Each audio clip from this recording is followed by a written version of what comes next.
The One Kenya Alliance has proved to be a force to reckon with as the country heads to next year's election. But will it go the way of similar formations that emerged with a lot of promises but died before election day? The promising G7 and KKK Kikuyu Kamba Kalenjin alliances disintegrated soon after their formation. The survival of Oka will be based on the willingness of the partners to sacrifice their ambitions for the greater good. Please continue watching this to get more information. Like, share and subscribe to our channel. The formation of political alliances is once again the in thing in Kenya as the country heads to another general election next year. Amani National Congress party leader Musalia Mudavadi, during a press briefing with other One Kenya Alliance leaders, it is that season where meetings between leaders trigger all manner of speculations about the political direction they want to take. While many alliances are in the offing, one has already been born and hit the ground. The One Kenya Alliance brings together Wiper leader Kalonzo Musyoka, Amani Musalia Mudavadi, Gideon Moi and Moses Wetangula. The alliance, which is said to have the blessings of President Uhuru Kenyatta, touts itself as the most viable formation to form the next government. Its leaders have sought to front the alliance as an alternative to former Prime Minister Raila Odinga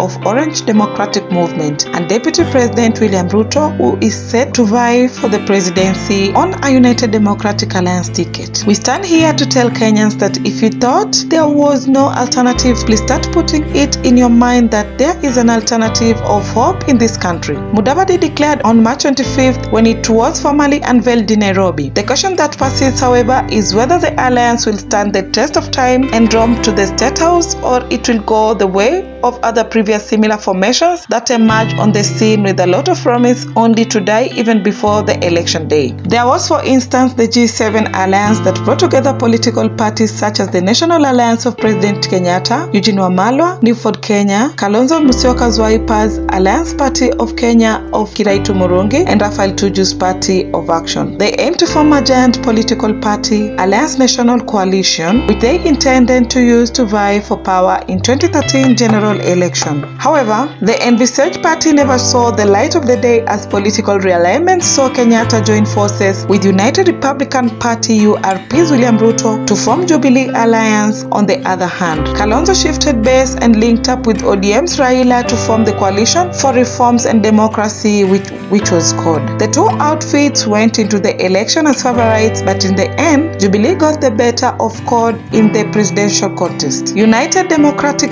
Forum's Mudavadi, who had been expected to join ANC and at one time was presented as a compromise candidate and even signed a pact with Uhuru, who like Ruto was facing charges at the International Criminal Court ICC, but which he quickly abandoned. In the end, went solo and emerged third in the contest. Before then, we have the Kikuyu Kamba Kalenjin, the KKK alliance that had on board Uhuru, Kalonzo and Ruto, but which also was abandoned as soon as it was formed. So, what guarantee is there that the One Kenya Alliance is not equally standing on quicksand and will be swept away by emerging realignments as the 2022 election approaches? According to Wetangula, their mission is to unite all Kenyans now that it is clear that the country is keen on a new transformation agenda that not only unites Kenyans but also creates greater inclusivity, knowing that it will need more than the joining forces of the four parties leaders to win power at the election. One Kenya Alliance has been quick to make it clear that it is willing to embrace other like-minded partners including Raila. But even as it forges ahead of this journey, the four leaders must be cognizant that the immediate threat that the alliance faces lies within. This is because the bane of similar alliances in the past has been a failure by leaders to sacrifice their ambitions for the greater good. It remains to be seen whether Kalonzo, Mudavadi, Moi and Wetangula will be willing to drop their dream of becoming president. Of the four, only Moi and Wetangula do not see ascending to the